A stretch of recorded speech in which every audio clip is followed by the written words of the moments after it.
Ragazzi, è il 2024, questo è un video che non pensavo di fare, ma in tanti di voi mi hanno chiesto di fare un video di sintesi che potesse sancire quali fossero state le migliori racchette del 2023. Abbiamo fatto un sondaggio, la maggior parte di voi è rimasta favorevole ed è stata d'accordo a questa iniziativa e quindi, nonostante la mia remora, lo facciamo. Ecco, vi starete chiedendo che cosa ho nella mia postazione. Qua ci sono due bellissimi disegni che hanno fatto i miei figli. Questo l'ha fatto Leonardo, che è il più grandetto, ha 6 anni. Questo sono io con la racchetta che sono in campo, mentre invece questo sono sempre io, l'ha fatto Valentino, che ha quasi 4 anni. Sono io, insomma, nelle mie vesti di maestro giocatore.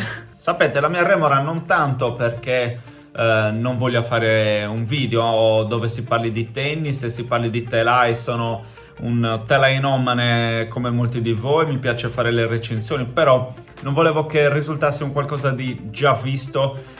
Tutti fanno, insomma, le migliori racchette eccetera eccetera, però vabbè, se me lo chiedete non posso fare altro che farlo anche io. Ho pensato però di farlo in maniera leggermente diversa. Durante l'anno ho testato 30 telai, ok?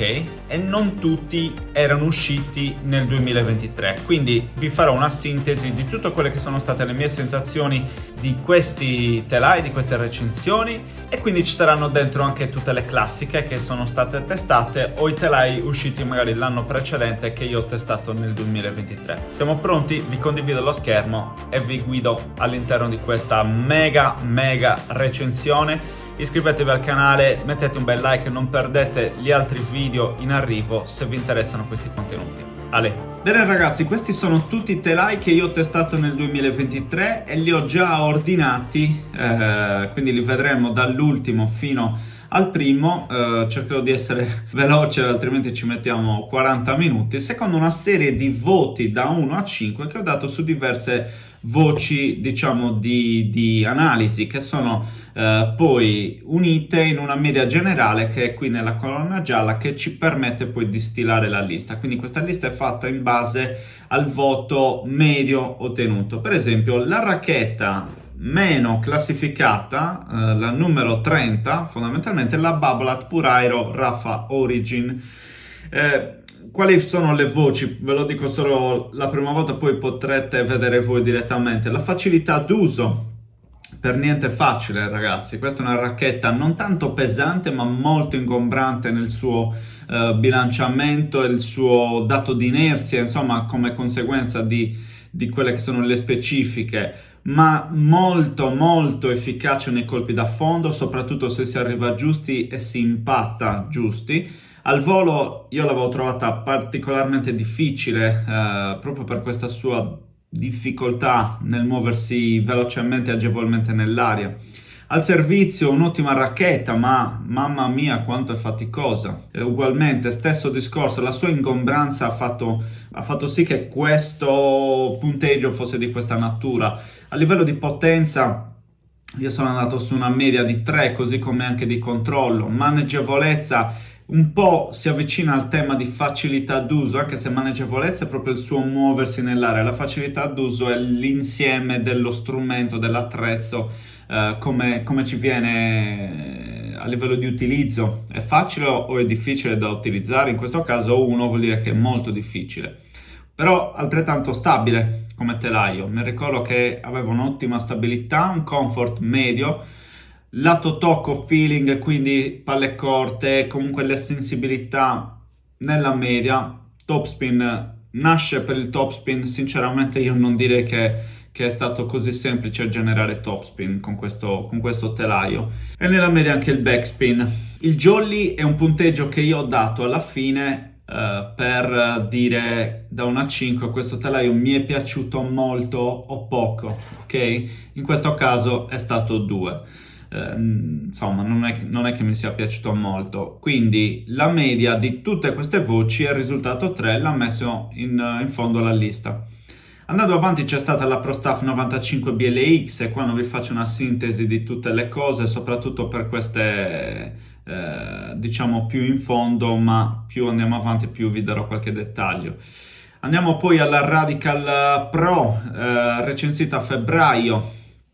Parentesi, questa Pro Staff 95 è una di quelle racchette classiche che non sono uscite chiaramente nel 2023, ma che ho avuto modo di testare e di portare sul canale, perché siete in tanti come me che venite da tennis di altra epoca, e quindi è bello anche capire, diciamo, come si gioca con questi telai rispetto a quelli molto più facili che esistono oggi.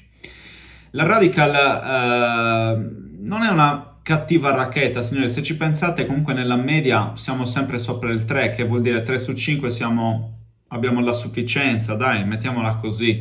Però poi se andiamo a vedere i singoli passaggi, insomma, ci sono, diciamo così, delle aree migliorabili, o sostanzialmente delle aree, secondo quello che noi cerchiamo, che possono fungere meglio o peggio rispetto a quello che è il nostro scopo, il nostro obiettivo.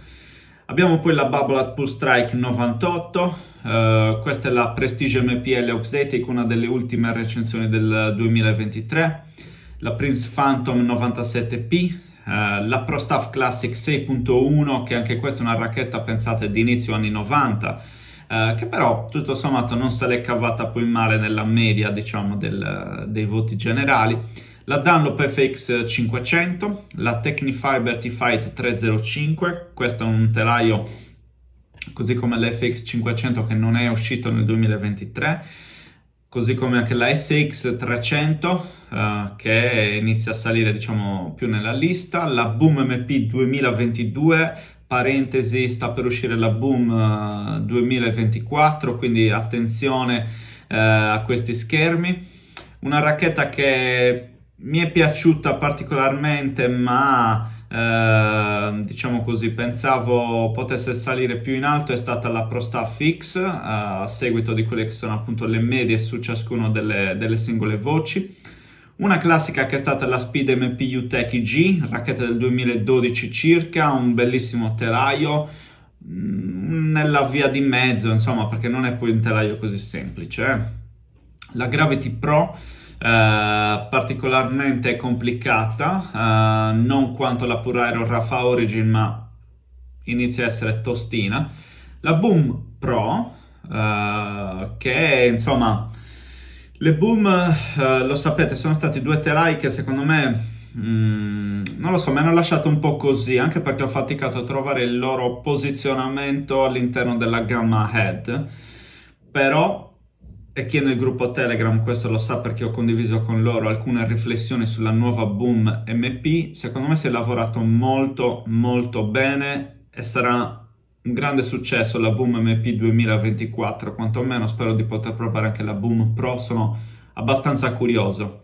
Continuando a salire abbiamo la Percept 100, che sostanzialmente, diciamo così, è stato un buon telaio, anche se come vedremo la 100D mi è piaciuta particolarmente di più. La Speed MP Auxetic, intanto nel frattempo ingrandisco un pochino, è stata, diciamo così, un telaio buono, dai, orientativamente. Non mi ha convinto del tutto, però è impossibile giocare male con la Speed, diciamoci la verità. Telaio Prestige che mi è piaciuto sempre, un telaio non recentissimo, è del 2017, la Prestige Tour Graphene Touch, quindi un piatto 99 con schema corde 18-19, 305 grammi, è come se fosse una 100D, dai, ci siamo quasi, no? Della Percept, gli assomiglia molto come giocabilità e secondo me è un pelo più difficile, un pelo più complicata. La Gravity Tour, questa è la versione 360 Plus, un telaio che non è uscito quest'anno, ma è di qualche anno fa, del 2021 nello specifico. Le Gravity, signori, sono a volte considerate, soprattutto quelle MP, racchette facili per il giocatore intermedio. Insomma, sono belle esigenti, La Pure 98, che dirvi, è un ottimo telaio. Poi, signori, qua potete vedere l'ultima colonna, i miei jolly, quelle che sono state le racchette che mi sono piaciute di più e di meno a parità, diciamo, di prestazioni. Io ho, così come voi, delle preferenze personali a cui magari fate riferimento nel dare un plus ad un telaio oppure un altro, no? La Babolat Pure 98, sì, Non mi è dispiaciuto, ma non mi è nemmeno piaciuta così tanto. La 100D, l'abbiamo detto, accennato, performa bene, ha un'ottima risposta, ha un ottimo controllo, ma mantiene una certa facilità di gioco, tra virgolette. Non ha un'uscita di palla così elevata, meno della 100, dove però io per esempio ho faticato sulla Percept 100 a trovare prevedibilità, affidabilità, le palle andavano un pochino troppo spesso dove volevano, non avevo il pieno controllo. La V-Core 100, una racchetta che è uscita nel 2023 a febbraio, quasi un anno fa. Ho avuto modo di rigiocarci proprio in questi giorni, me la ricordavo leggermente più facile, invece è abbastanza esigente anche la V-Core 100, non bisogna sottovalutarla. Chiaramente è una racchetta che nasce per lo spin e qua io le ho dato comunque un Jolly 4 perché obiettivamente mi è piaciuta parecchio. Abbiamo poi la Radical MP Auxetic, una delle migliori racchette che ho provato nel 2023, uscita nel 2023 e ormai stiamo andando verso il podio, signori, l'avete capito. Abbiamo la Pure Drive VS che non è uscita nel 2023, ma signori quanto mi era piaciuta e quanto ci ho giocato bene. C'è una semplicità di gioco impressionante, mi ricordo che la palla viaggiava come una bestia. Purtroppo non ho avuto modo di provare la Pure Drive 98, dovrebbe essere leggermente più rigida rispetto alla Pure Drive VS 2020 o 2019, da provare. Poi siamo andati alla Pure Aero Raffa 290 che, signori, è un ottimo telaio, ve lo consiglio, a differenza della sorellona è molto più facile da usare, per quanto rimanga leggermente ingombrante, per quanto rimanga un bilanciamento bello spostato in avanti. È una racchetta che comunque è una 290 che gioca da 300, si fa veramente apprezzare tantissimo, secondo me telaio riuscito. Io di solito non sono così amante dei telai Babolat. Pure Strike 100, signori, sta uscendo proprio a fine gennaio la nuova serie delle Pure Strike, abbiamo anche una nuova che dovrebbe chiamarsi 100, non so come, però avrà un piatto corte 16-20, quindi quella è la vera novità della linea Pure Strike e non vedo l'ora di poterle provare e portarvi una recensione. Era dal 2019 che non riceveva un aggiornamento, io proprio quelle ho testato quest'anno sul canale, delle belle racchette. La 100 effettivamente è un po' più rigidina della 98, ma mi era piaciuta di più. Ai fini pratici mi era piaciuta di più, o meglio, un boccone amaro, cioè ho dovuto ingoiare che per quanto fosse più rigida e quindi meno, secondo i miei gusti, fosse più performante, mettiamola così. Yonex V-Core 98, un signor telaio, ma un po' faticoso, ancora più faticoso della V-Core 100, ma un signor telaio molto molto solido, molto stabile, grande spin, grande capacità di generare dei servizi potenti, ma un pelo più complicato, siamo sulle 305. Una racchetta che mi è piaciuta tanto, e qua già vedete il podio perché sono le ultime tre, e qua ha influenzato moltissimo questa lista anche il mio Jolly, ma anche quelle che sono le capacità e le specifiche delle racchette. La Shift 99-300 è comunque, l'avevo paragonata alla Speed, è una Speed però più volta alla generazione di spin, che si muove ancora più facilmente di una Speed. Quindi la Wilson Shift telaio riuscitissimo, quantomeno la 99-300 che ha un piatto corde, quindi 99 con peso 300 e schema corde 16-20, consigliatissima. La Gravity MP Auxetic numero 2 che è uscita nel primavera 2023, un telaio eccezionale, burroso, pastoso, bellissimo.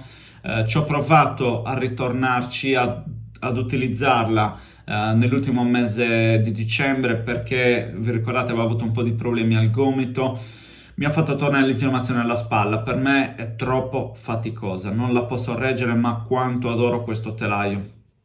E signori, al numero 1 c'è finita la Izon 98, uscita nel 2022, quindi un telaio teoricamente non del 2023, ma quanto l'ho amato e quanto mi dispiace che l'ho dovuta mettere in stand-by. Perché l'ho amata? Perché fondamentalmente è una racchetta facile, ti fa fare bene tutto. E signori, io ho raggiunto i miei migliori risultati agonistici e di forma anche grazie a questo telaio. Perché comunque sul servizio soprattutto mi ha aiutato tantissimo ed è lì che io ho il mio tallone d'Achille, mi permetteva comunque di avere sempre una palla abbastanza solida e difficile da attaccare, a differenza della Gravity, dove mi sono ritrovato a subire anche nell'ultimo torneo che ho fatto a dicembre un sacco di vincenti sulla mia seconda di servizio, perché arrivava una palletta, una mozzarella.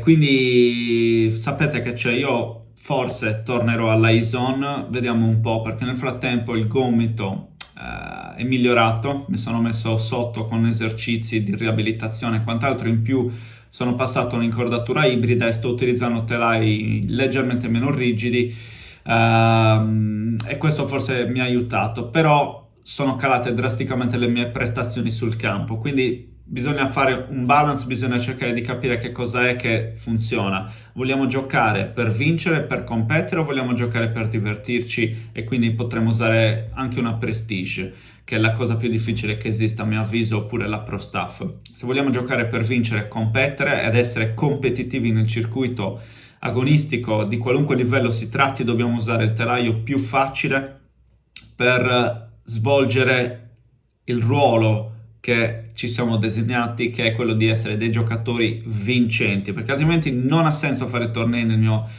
modo di vedere. Se vogliamo essere agonisti, vincere, entrare in campo, portare punti, salire di classifica, toglierci delle soddisfazioni, dobbiamo entrare in campo non 2 contro 1, quindi avversario più telaio contro di noi, ma 1 contro 1, ok? Ad armi pari, quantomeno. Quindi, per sintetizzare, la media generale della ISON 98 si avvicina al 4, è una racchetta che fa bene tutto, io non smetterò di consigliarla. Che dire, vi lascio così, ditemi qui sotto, in base a quello che avete visto rispetto ai voti che ho dato a ciascuna, quali sono le vostre osservazioni. Non mi sono dilungato troppo sulle spiegazioni di ciascuno dei telai, perché trovate tutte le recensioni a ritroso sul canale, e se vi è stato utile, vi è piaciuto questo video, mettete un bel mi piace, iscrivetevi al canale e ci vediamo al prossimo video.